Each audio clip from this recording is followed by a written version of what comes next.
जय हिंद मेरे प्यारे दोस्तों, आप सभी का आपके YouTube channel math class for exam में स्वागत करता हूं दोस्तों। तो दोस्तों आज क्लास 10 का बायोलॉजी का पार्ट 3 लेके आए हैं दोस्तों। उम्मीद है आप लोगों को पसंद आएगा। तो दोस्तों आज पढ़ेंगे प्राकृतिक संसाधनों का संपोषित प्रबंधन, मैनेजमेंट ऑफ नेचुरल रिसोर्स। ठीक है, इसमें ऑनलाइनर क्वेश्चन और ऑब्जेक्टिव क्वेश्चन देखने को मिलेगा दोस्तों, जो एग्जाम की दृष्टि से बहुत ही महत्वपूर्ण है दोस्तों। तो दोस्तों बन रहे पूरा का पूरा भी कीजिएगा, और अभी तक हमारे चैनल को सब्सक्राइब नहीं किए तो प्लीज़ सब्सक्राइब कीजिएगा और अपने दोस्तों में शेयर ज़रूर कीजिएगा दोस्तों। तो दोस्तों संसाधन के बारे में पढ़ना है, प्राकृतिक संसाधन, प्राकृतिक संसाधनों का संपोषित प्रबंधन पढ़ना है, जिसमें से मैनेजमेंट ऑफ नेचुरल रिसोर्स के बारे में अध्याय 3 पढ़ना है। और क्या है ना, प्राकृतिक संसाधन किसे कहते हैं? मृदा, वायु, जल प्राकृतिक संसाधन है। ये प्राकृतिक मतलब जो गॉड गिफ्टेड है। ठीक है, यानी मृदा, वायु और जल जो है यह गॉड गिफ्टेड होता है दोस्तों। मृदा का मतलब होता है मिट्टी, और वायु तो हवा आप लोग जानते ही हैं, और जल का सूत्र होता है H2O। ठीक है, अब है पर्यावरण प्रबंधन क्या है? मानव और पर्यावरण के मध्य संबंध सुधार की प्रक्रिया ही पर्यावरण प्रबंधन कहलाता है दोस्तों। ठीक है, गंगा कार्य योजना, ऋषिकेश से कोलकाता तक गंगा नदी को स्वच्छ करने के लक्ष्य से गंगा कार्य योजना की शुरुआत की गई थी। ठीक है, जल प्रदूषण मापदंड क्या है न, प्रति 100 मिलीलीटर जल में उपस्थित कॉलीफॉर्म सूक्ष्म जीवों की संख्या को नदी के जल के प्रदूषण का मापदंड माना गया है। संसाधन के संरक्षण और प्रबंधन की आवश्यकता, जिसमें प्राकृतिक संसाधन की मात्रा सीमित है। औद्योगिक क्रांति जनसंख्या के वृद्धि के कारण ही ये छिन्न होते जा रही है, इसलिए हम सबों का ध्यान इसके संरक्षण एवं प्रबंधन की ओर आकृष्ट हुआ है। ठीक है, आकृष्ट हुआ है। नेक्स्ट क्वेश्चन दोस्तों न, वनों के कटाई के दुष्प्रभाव। वनों की कटाई से वर्षों की मात्रा में कमी, क्या है ना, वनों की कटाई से वर्षा की मात्रा में कमी तथा वातावरण के ताप में वृद्धि होती है, और वनों के ह्रास से मृदा अपरदन बढ़ता है तथा कई प्रकार के जीव प्रजाति लुप्त होती जा रही है। ठीक है, यानी मिल नहीं रहा है दोस्तों। अब वन का ह्रास का मतलब हो गया कि वन का कटाई हो रहा है, वन खत्म हो जा रहा है दोस्तों। ठीक है, तो इस पर विचार होना चाहिए दोस्त, और कम से कम एक पेड़ जरूर लगाना चाहिए। ठीक है, अब है चिपको आंदोलन क्या है दोस्तों? यह बहुत ही महत्वपूर्ण है न। चिपको आंदोलन जो दोस्तों न, सर्वप्रथम 1730 ईस्वी के लगभग अमृता देवी बिश्नोई ने चिपको आंदोलन प्रारंभ किया था। इसका लक्ष्य वृक्षों को काटने से बचाना था दोस्तों। इसमें क्या हुआ था न, हर आदमी जो है हर वृक्ष में चिपक गया था ताकि इसे काटे ना, इसका संरक्षण हो, वृक्ष का संरक्षण हो, यही इसका उपलक्ष्य था दोस्तों। ठीक है, अब है जल का उपयोग। तो हम लोग जानते हैं दोस्तों, जल का कई प्रकार से उपयोग हम लोग कर रहे हैं, और पीने के अलावा जल का उपयोग सिंचाई, जल विद्युत उत्पादन, मत्स्य पालन, जल यातायात, उद्योग के लिए किया जाता है। यानी जल के बिना जीवन की कल्पना ही नहीं किया जा सकता है दोस्तों। यानी जल जो होता है वह अनमोल होता है, इसलिए इसका जो है संरक्षण करना चाहिए दोस्तों। ठीक है, और नेक्स्ट है जल के उपलब्धता में कमी के कारण। ठीक है, इसके बारे में जानना है। जल की उपलब्धता की कमी का मुख्य कारण जो है उसका अविवेकपूर्ण उपयोग और जल प्रबंधन की उचित व्यवस्था का अप्रभाव, यही प्रमुख कारण है। जल का जो है बहुत ज़्यादा जो है बर्बादी हो रहा है दोस्तों। इसका जो है नियमित रूप से प्रयोग करना चाहिए, है ना, ताकि जल का जो है संरक्षण हो सके। अब है बांध से लाभ हमें क्या होता है ना दोस्तों, और बांध हमें सब की सिंचाई के लिए जल बिजली उत्पादन कराया जाता है। ठीक है, कई जो बांध है, डैम बनता है, वहाँ से बिजली का उत्पादन होता है। ठीक है, अब बांध से हानि क्या होता है ना, बांधों के निर्माण से धन की काफ़ी व्यय होता है, यानी जितना भी पैसा होता है सब उसी में लग जाता है, और इसके निर्माण में स्थानीय लोगों की विस्थापना, बड़े पैमानों पर वनों का विनाश और जैव विविधता की क्षति होती है। बड़े पैमाने पर वनों का विनाश, यानी जितना भी आसपास में वन होता है सब उसमें लिप्त हो जाता है, तो क्या हो जाता है ना, वो सब वृक्ष जो है वह मर जाता है, ख़त्म हो जाता है। और स्थानीय लोग का विस्थापन, अगल बगल में गाँव है तो वहाँ तक पानी पहुँच जाता है, जिसके कारण वहाँ से आदमी को हटना पड़ता है। तो ये सब जो है हानि है। ठीक है, अब है न संचय, जल संचयन क्या है। वर्षा जल के सामान्य उपयोग के लिए भूमिगत जल स्तर को समान रचना बनाए रखने के लिए जल के संरक्षण के लिए किए जाने वाले संग्रहण को जल संचयन कहते हैं। अब है ऊर्जा के गैर परंपरागत स्रोत, ये क्या है ना, सौर ऊर्जा, पवन ऊर्जा, बायोगैस इत्यादि ऊर्जा के गैर परंपरागत स्रोत है, इसका उपयोग अधिक से अधिक होना चाहिए। ठीक है, वस्तुनिष्ठ प्रश्न जो इस प्रकार जो है इस एग्ज़ाम में देखने को मिलेगा। ठीक है, तो एग्ज़ाम की दृष्टि को रखते हुए हमें अपनी एग्ज़ाम की तैयारी करना है और अपना प्रयास जो है जारी रखना है। ठीक है, तो क्वेश्चन स्टार्ट होता है दोस्तों ना, question number 1। Question number 1 start होता है दोस्तों, अनवीकरणीय ऊर्जा स्रोत क्या है। तो अनवीकरणीय ऊर्जा का स्रोत जो होगा वह कोयला है, यानी इसका एक बार प्रयोग करने के बाद दूसरा बार प्रयोग नहीं कर सकते हैं। और जैसे हो गया पवन ऊर्जा, यानी पवन, सूर्य और जल, ये क्या है, यह नवीकरणीय स्रोत है, इसका एक बार प्रयोग करने के बाद दूसरा बार प्रयोग कर सकते हैं। सौर ऊर्जा को सीधे विद्युत में बदलने वाली युक्ति को क्या कहते हैं ना, सौर सेल कहते हैं। ठीक है, नेक्स्ट, निम्नलिखित में से कौन सा मुख्यतः जैव गैस का संघटक है। तो आंसर होगा मीथेन। और मीथेन का सूत्र क्या होता है दोस्तों ना, मीथेन का जो सूत्र होता है वह CH4 होता है, और सूत्र का याद रखना ही है। ठीक है,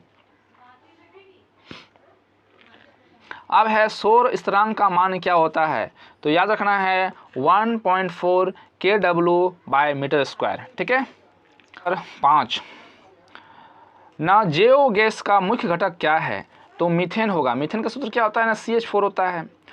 महासागरीय जल तापीय ऊर्जा प्राप्त करने के लिए महासागर के पृष्ठ के जल के ताप और 2 मीटर की गहराई के जल के ताप में कितना का अंतर होना चाहिए। तो इसका आंसर होगा दोस्तों ना 20 डिग्री सेल्सियस का अंतर होना चाहिए। ठीक है, पवन ऊर्जा का उपयोग करने के लिए पवन की चाल कम से कम कितनी होना चाहिए।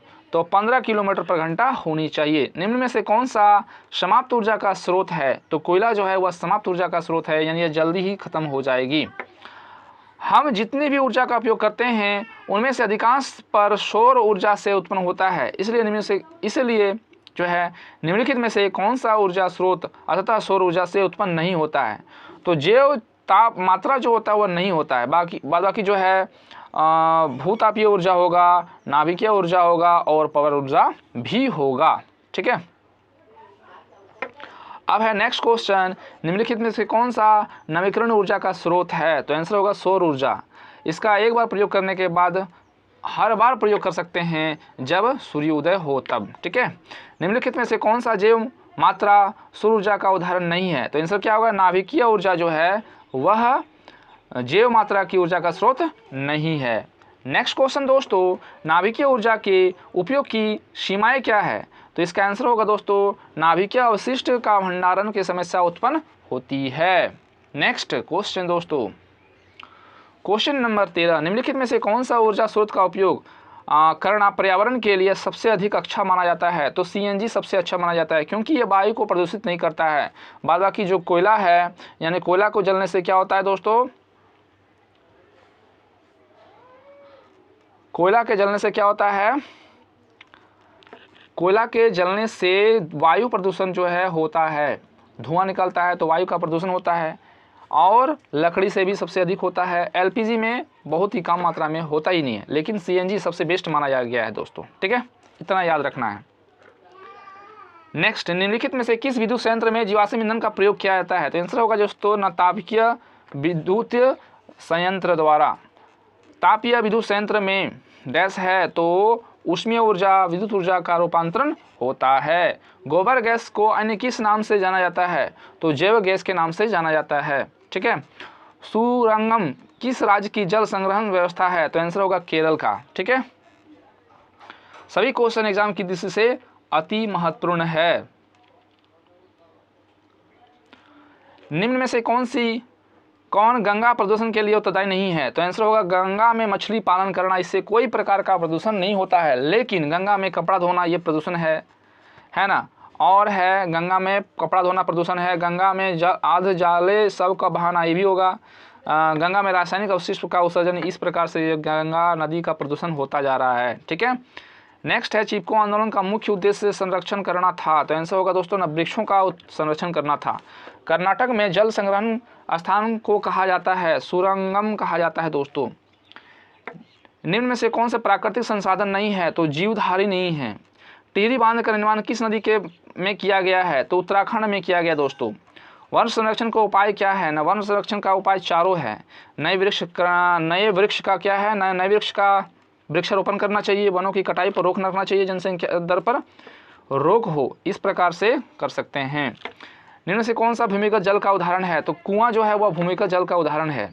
वन संपदा का एक उदाहरण क्या है दोस्तों? नर लकड़ी है। ठीक है, जीवाश्म ईंधन का ऊष्मा का वास्तविक स्रोत क्या है? तो आंसर होगा इनमें से कोई नहीं। निम्न में से कौन सा एक जैविक प्रक्रम द्वारा अवशिष्ट होने वाला पदार्थ है? तो आंसर होगा सूखे घास पत्ते। ठीक है, गर्म जल प्राप्त करने के लिए हमें सौर ऊर्जा जल उष्मक का उपयोग किस दिन नहीं कर सकते हैं? तो आंसर होगा बादल वाले दिन में नहीं कर सकते हैं। निम्नलिखित में से कौन से बायोगैस ईंधन का स्रोत नहीं है? तो आंसर जो होगा नाभिकीय ऊर्जा नहीं है। नेक्स्ट क्वेश्चन, ऊर्जा का पारंपरिक स्रोत क्या है? तो आंसर होगा आंसर क्या होगा दोस्तों? कोयला। दोस्तों CFC का पूरा नाम क्या है? तो आंसर होगा क्लोरोफ्लोरोकार्बन। ठीक है, वायु में नाइट्रोजन का प्रतिशत की मात्रा कितनी होती है? 78% होता है दोस्तों। ठीक है,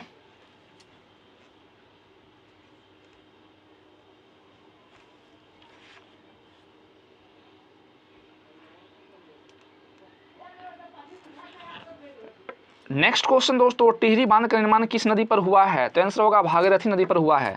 वन्य प्राणियों के विलुप्त होने के मुख्य कारण क्या हैं? तो इसका प्रमुख कारण है निर्वनीकरण है। जैव विविधता के लिए विशिष्ट स्थल क्या है? तो आंसर होगा दोस्तों ना जंगल है।